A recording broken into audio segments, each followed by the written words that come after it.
Welcome. Boy, do I have a video for you today. These are Gaunts ghosts. I don't know who they are individually. I know there's a lot of lore behind them, but I'm not really here for the lore, I'm here to paint. Now it took me about 6 hours to get through these guys, which is pretty good. That's about an hour a piece. The first thing that I wanted to point out here was at the beginning there you saw a shot of all of the different paints that were required for this. I think it was about 28 different paints, and if you were to buy them all individually it costs you probably around $120, while the Gaunts Ghost kit itself is about $65. Now there's nothing particularly wrong with that.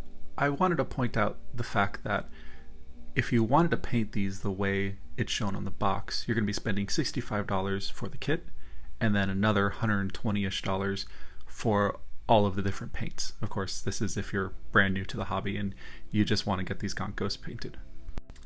I just thought it was really interesting because normally when I paint, I don't necessarily use all that many different paints because I tend to mix my colors a lot. And so when these guys came up in the queue, I decided, I've been using the Army Painter stuff a lot, and I really wanted to use my Citadel paints, which I've got a bunch of them. I've probably got like 250 different Citadel paints at this point that I've got them all used. I bought them off of people on Facebook and other places, but I've never actually really used them. So on these guys, I was like, what a perfect opportunity for me to try out some new paints. So what I did was I just went on YouTube and looked up how to paint Gaunts Ghosts, and of course there's one on there from Citadel themselves or from Games Workshop, and I just kind of followed the tutorial. I got all of the paints. There were some that I didn't have, so I tried to use the Army Painter in place.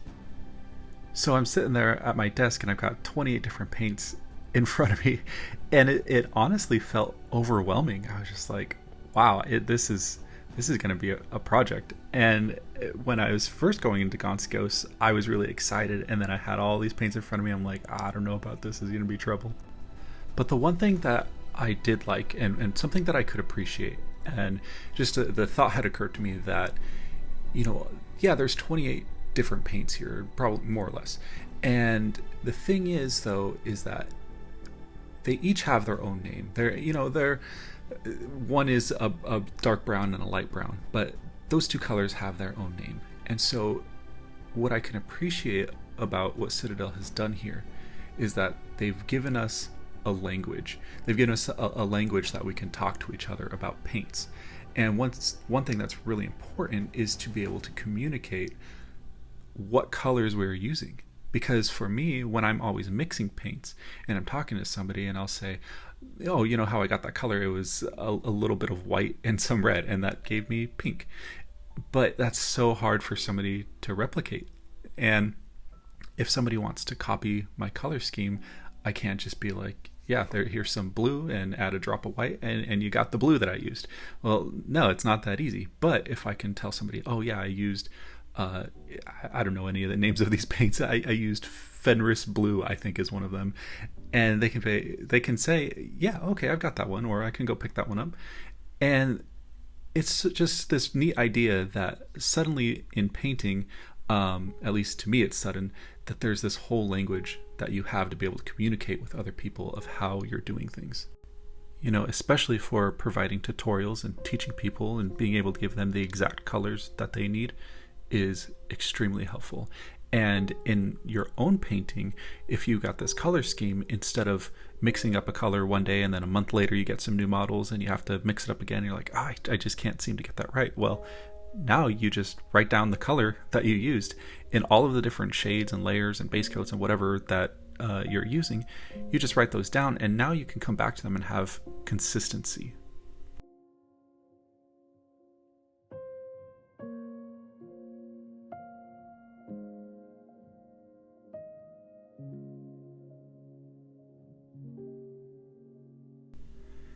And I know it sounds like suddenly I've become a Citadel fanboy, and that's not necessarily what I'm trying to say.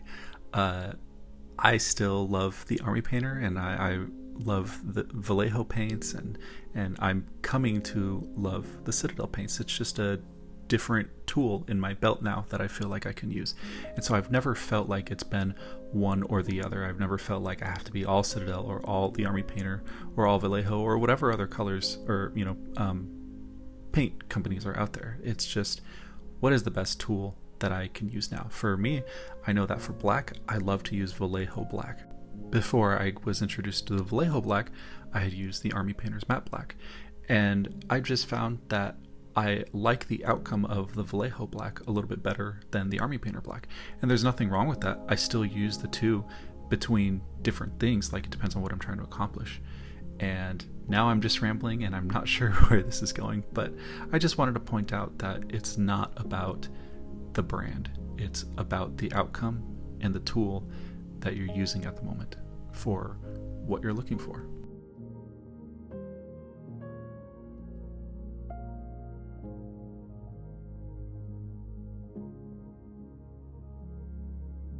So enough about that other stuff for now. Let's talk about what I'm doing here. Right now I'm going over all of the cape with this green, and I'm not going to be able to tell you the name of the colors now that I'm recording this after the fact, but I'm just base coating all of the green parts. First I had done the black, and now I'm doing green, and a lot of this, the issue was that these models were already assembled, and so sometimes I would nick a part that I didn't want to with the green. But it's really important to understand here that when you're first base coating, it's not so much about making it perfect. It's just about getting paint down.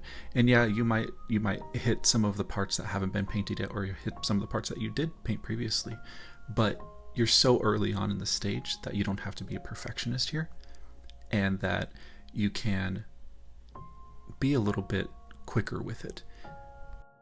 So yeah, here I'm using a fairly big brush because I just want to lay down a lot of paint really quick, and when I need to, if there's little parts that I have to touch into, like here between the legs, it's kind of hard to get in there with a big brush, I'll switch to a smaller brush and try to make that work.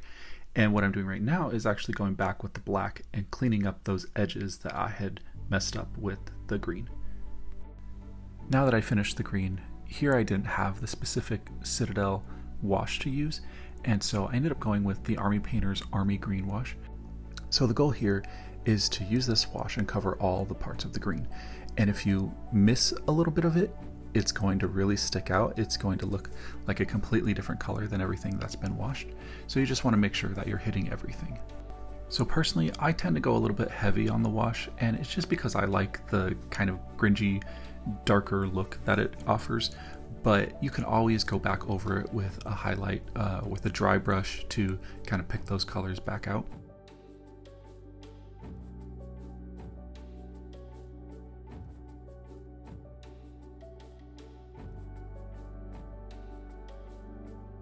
Now, using the same green that I had used for the base coat, I go back over and dry brush it, and that will help to pick back out the highlights that the wash would have darkened.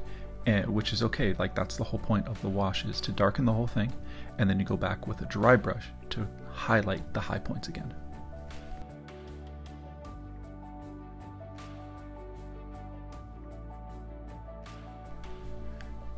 So now I get started on the camo, and this part was really fun for me.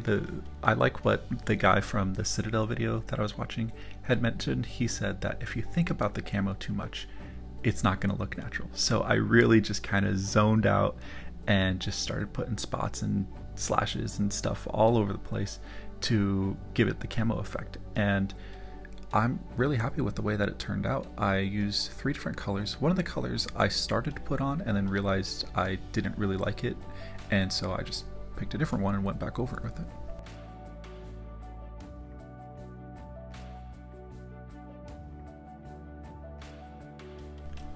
One of the really nice things about batch painting is that you can really just burn through a lot of models. And so here I got through 6 models in about 6 hours, which is an hour each.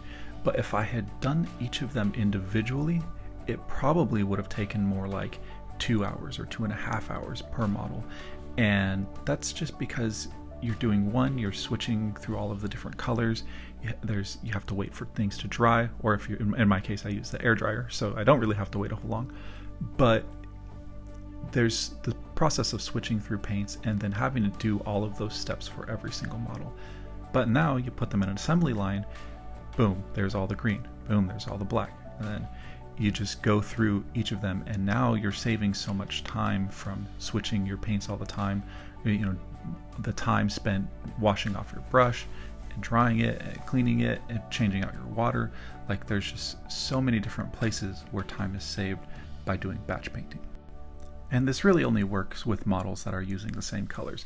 The biggest difference on these guys was the red on the main Gaunt Ghost guy himself, but everybody else is all the same colors, and it was really easy to just get them all done in one go.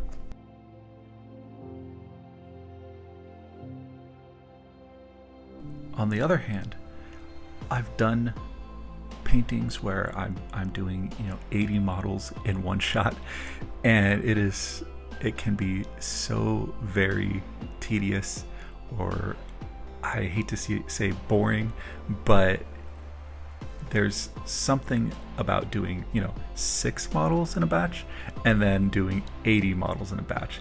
And I play Tyranids as my main army, so at one point I was painting like 120 Hormagaunts and Termagants, and it can be absolutely maddening.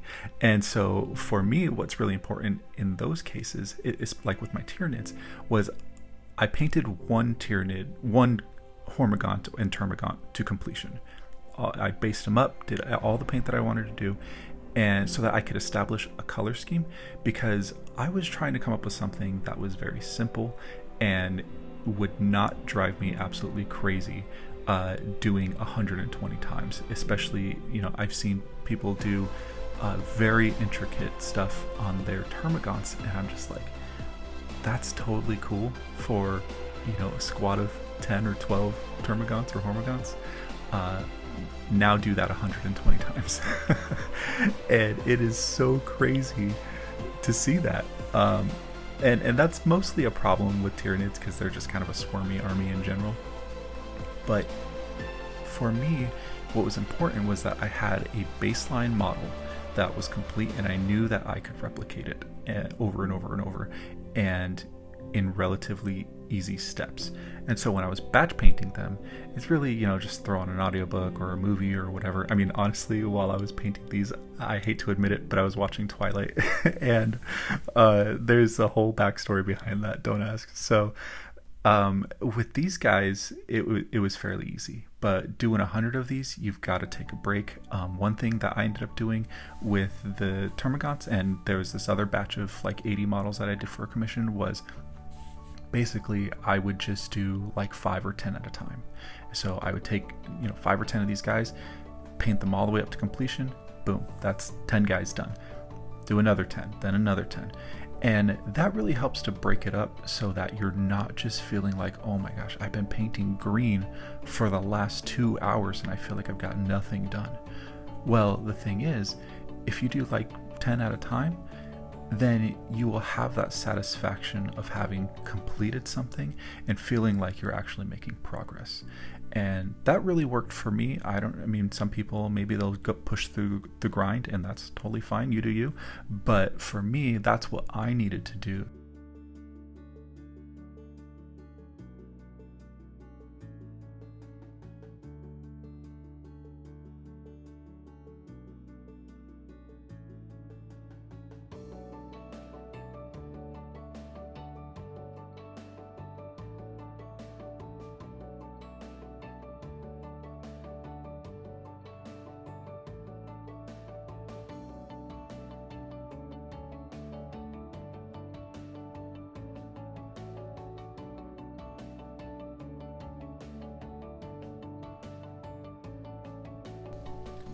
So I wanted to share really quick here about the silver and the gold that I'm using. The silver was, I think, Storm Raven silver, and this gold is Retributor gold. First of all, Retributor gold is amazing. It is magic in a pot. And it is, to me, it is such a nice gold. Before I was using the Army Painter's Greedy gold, and I loved it. I used it for a long time, and I was introduced to Retributor gold, and it is just, it's such a great color. The silver, on the other hand, I ended up going back to my normal shiny silver that I use for the army painter, and maybe it was just me or the pot, the fact that it was used and old, and I had shaken it so much to try and get it to mix right, and sometimes it worked, especially right after I mixed it, but basically when it had sat there for a couple of minutes, all of the paint sunk down to the bottom, and all that was left at the top was the medium. But like I said earlier, that's kind of the whole point of this experiment, is I got to use the Citadel paints, I got to use these new things that I haven't before, and I got to feel how they flow and how they brush and everything about them. So this way in the future I can determine more, I was going to say more better, but I can better determine which paints I want to use for the project, which is something that I can encourage you to do as well, is to kind of step outside of your comfort zone and try using paints from other brands, even if it's just trying out this other black from a different brand, or anything small that lets you test out a variety of different colors and brands, because you may find that you like something better from a different brand, or you may be frustrated with this particular yellow, and because you're so loyal to the brand, you don't try anything else, and so you just maintain that frustration. And so it's so important to try a variety of things and not get so held up on one, because there really might be a better tool out there for you.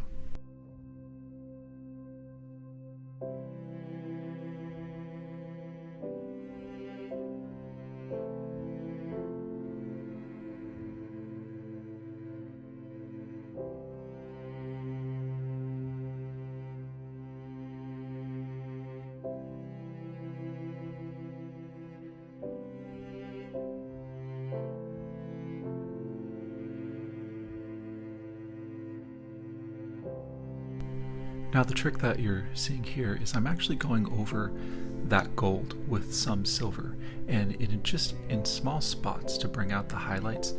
And I learned that from the video that I was watching, to the painting tutorial for these, and I never thought of put a little bit of silver on gold to make the highlight, and I don't know why it just didn't click, because normally I would just use like a white or some brighter version of that gold or yellow to bring out a highlight.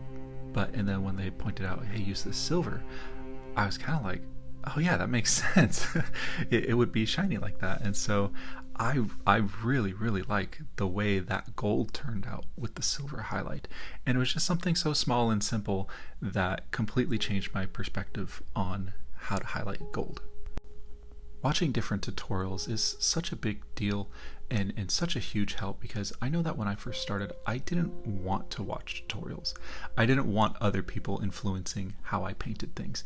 And in a way, I still kind of feel that. But now I think of it as more like, this person has something to offer. And I might not use every little thing that they tell me or that they share in the video, but I might pick out a nugget here and there. For example, in this tutorial I was watching for painting these guys, a lot of it was kind of like, okay, yeah, I get that. I get how you paint this and the colors here. And although I didn't agree with all of the colors, I was like, okay, fine, I can follow along with this. But then it got to the silver on the gold, and I was like, oh, well, this is the golden nugget out of there. And sorry for the pun, but this was the bit that I needed from this video.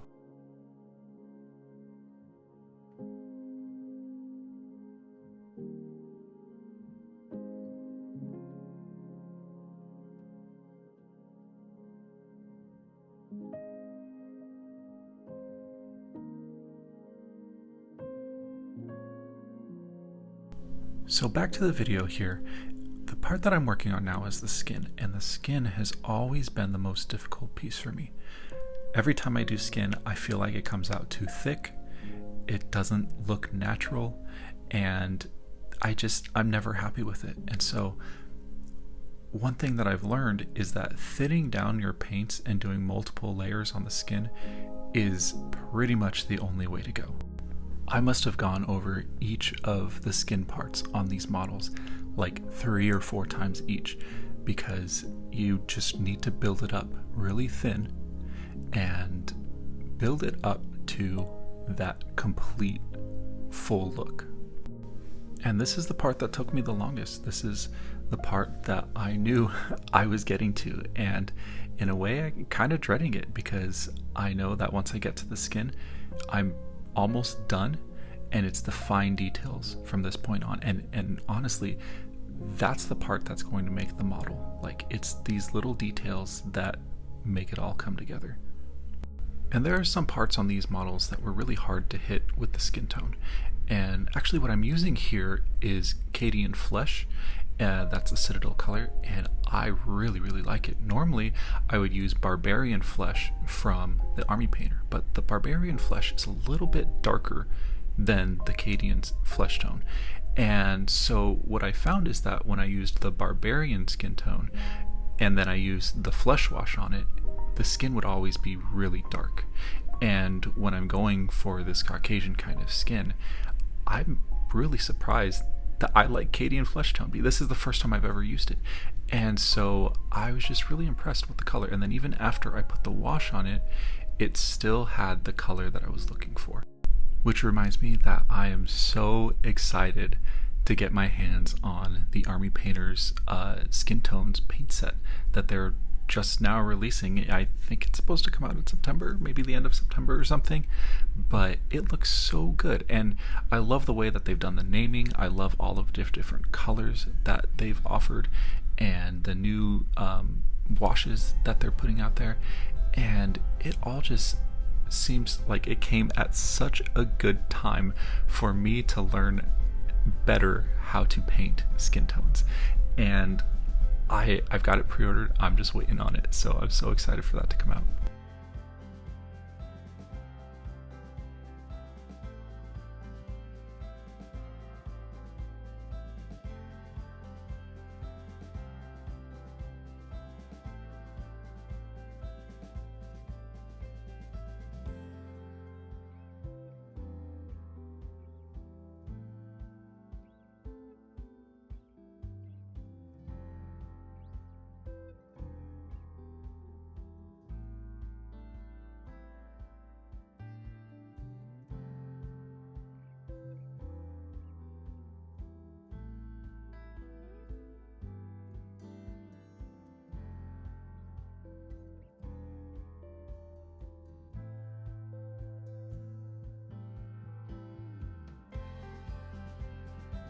I just wanted to take a quick second here and say, if you've made it this far in the video, you are halfway through, and thank you so much for getting this far. It means a lot to me. You know, I'm still fairly relatively new on this whole journey.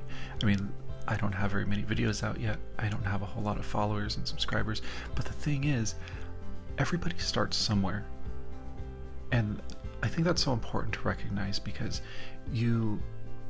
eventually you get to a point where, for me anyways, when I see somebody painting something, or I'm helping a friend out paint, or I'm offering some advice, I'm like, I've already been through that step. I've already been through that phase of painting where I've already figured out that problem. I've already solved it. But you have to understand that that person hasn't. And it's a journey for every individual. So when you see these new people and you know that they're trying, it takes so much courage just for them to post something in the first place, because it's so easy to find on the internet these people being discouraging, and the trolls and the people just making fun of whatever. And so it takes a lot of courage in the first place to post and share your photos of your artwork, because we want people to like our stuff. Like, I think it's just natural. Like, why would we share it if we didn't want other people to like it? I mean, and that might come out wrong. What I'm saying is that we share stuff because we love it, because we enjoy doing it, and we want to share that love and joy with somebody else. It's not so much that you need validation, it's that you have found something that makes you happy and you want to share that with everyone else.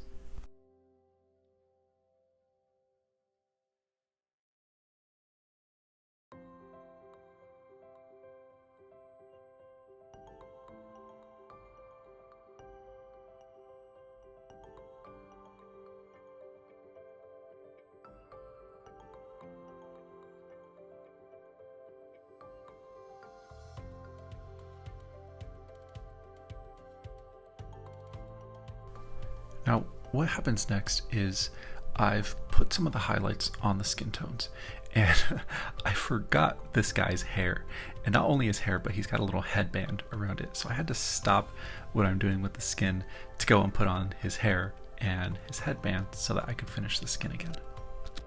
Now I think this is totally natural. It happens all the time where sometimes I'll get to like the very end of the model and realize, oh no, I completely forgot to paint that badge, or I completely forgot to redo this bit that I had messed up or something. And it's fine. You go over it and nobody's ever going to know unless you record the entire video and post it on YouTube for everybody to see. So I figured, well, while I got the black out, I'm going to go over all of the boots. I'm going to go over their wristbands, and some of them have gloves. And here I went over the gun again. And I figured, I want this black on the boots and the gloves to look a little bit different than the black on their pants and their shirt. And I thought that was a good way to just kind of differentiate the two. Like, yeah, black is black, but not really, because you see one black on your pants and one black on your shirt, and then the black on your shoes, and they're totally different, which is kind of weird when you think about it. Like, how is black not black? But anyways, the point is here, I wanted them to look like different materials, and so I just went over them with a different black. And in fact, like I was talking about earlier in the video, between the Army Painter's matte black and Vallejo's black, I ended up using the Army Painter black on the gloves and the boots, because I know from experience that those two blacks look different when they're dry and when they're varnished. And so by doing that, I'm able to use these two different tools in my belt to create the outcome that I want.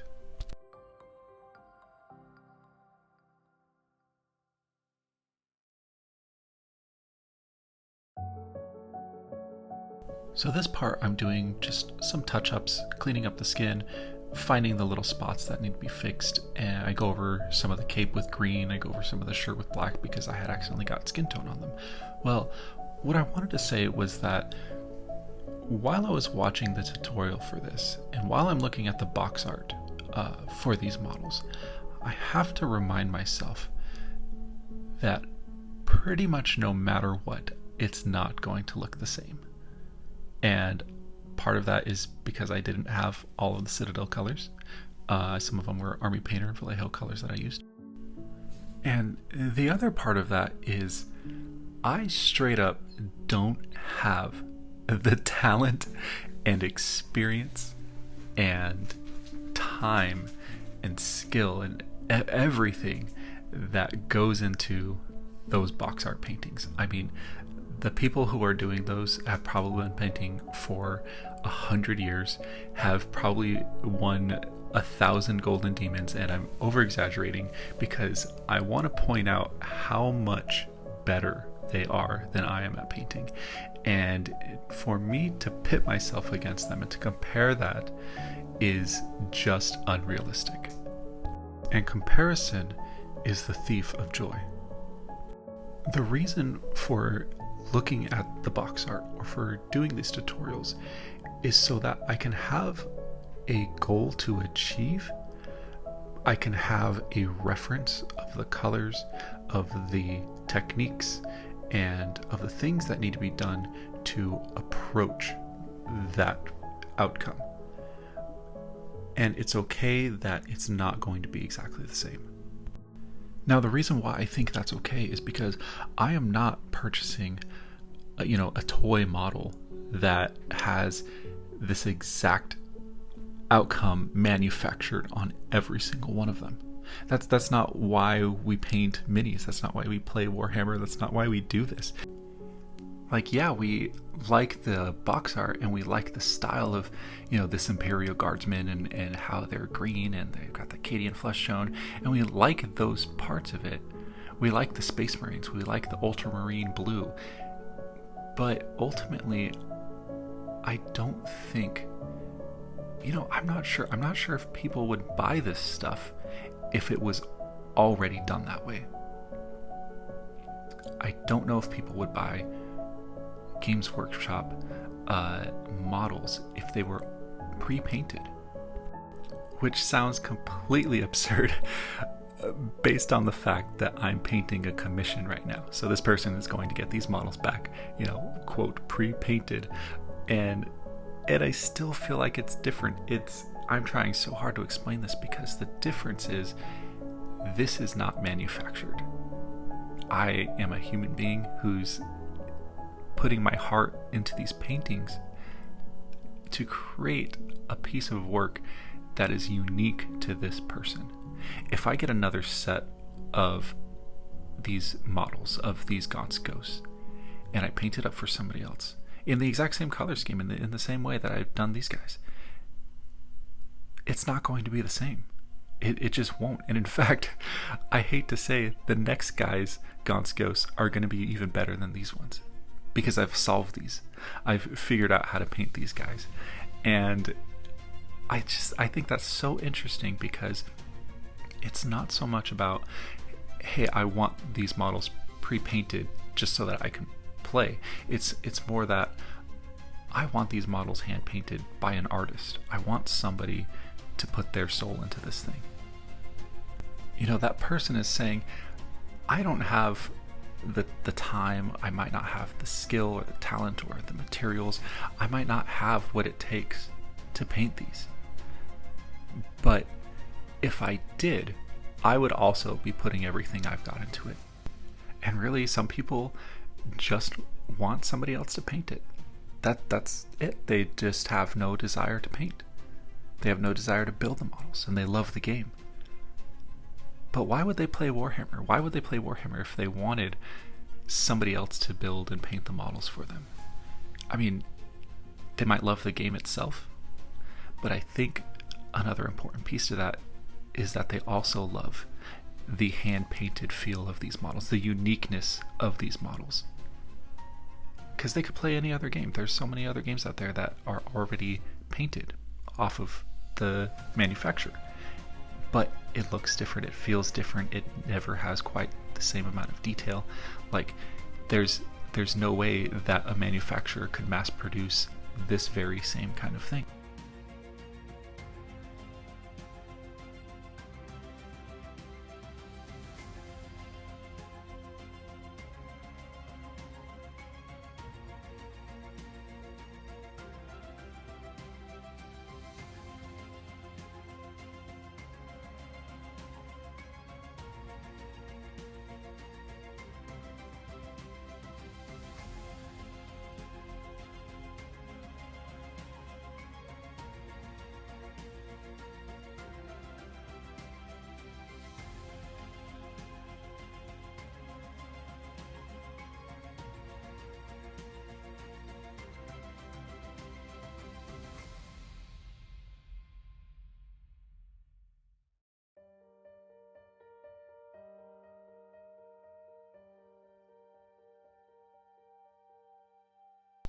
Now here for the eyes, all I'm doing is giving them a black fill in the sockets.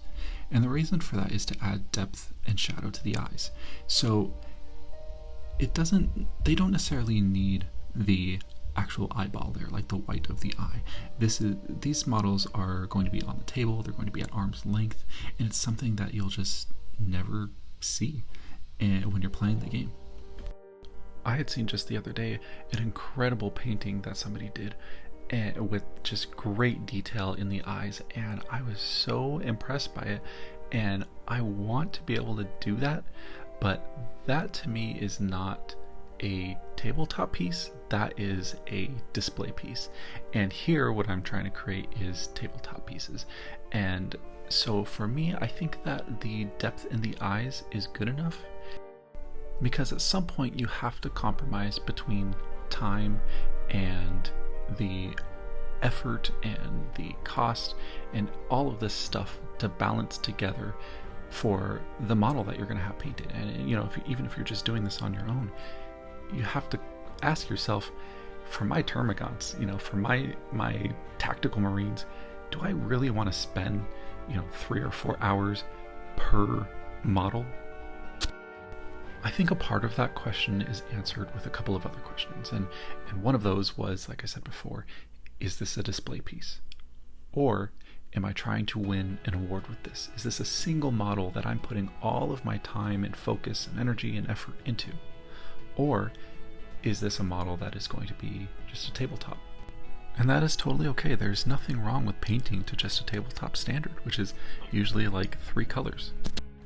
In fact, when I first pick up a model and I'm going to paint it, my question is, how am I going to bring this up to tabletop standard? And so one of my basic offerings for commissions is pick 3 to 4 colors, and that's what we'll slap on the model. And I really like that because it gives you such a good base for you to come back onto later and improve upon if you want to. But for me, it's such a good feeling to have a model, quote, completed to tabletop standard, because then you can say you finished something and you can leave it at that, and it is perfectly fine. And that's exactly what I did with my Tyranids, is I brought them up to tabletop standard just so that I could play them. And then as I have time available, I go back to them and I add little details here and there. And I bring them up to the next level, because I still want them to be, a very impressive showpiece. But I also don't want to burn all of my time and energy and effort onto them right off the bat when I've got other things to do. So when you're at home and you're painting your models, maybe you've got an hour in the morning, maybe you've got 45 minutes for lunch, or you've got a couple of hours in the evening, you have to ask yourself, is it worth me to spend this precious time that I have on this one model to bring it up to this level? And if the answer is yes, cool, do it. If it's not, then don't fret. Don't worry about it. Just paint the model up to tabletop, move on to the next one.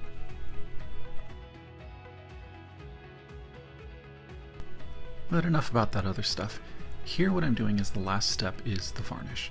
I like to use the Army Painter gloss varnish, and I put it in the airbrush, put in a little bit of medium, and then I just spray it on. You can also brush it on, but spraying is way easier for me. So I spray it on all over the place, and then I just love the outcome. It's nice. It feels like it brightens up the colors, it deepens the blacks. It really is just the finishing touch on these models. And that's all there is to it. We're all done here. Thank you so much for hanging out. If you've got questions, leave a comment, like this, subscribe. It really helps. You can hit me up on Instagram or TikTok or Facebook or Twitter or wherever you want, and I'll respond to you. Thank you again. We will see you on the next one.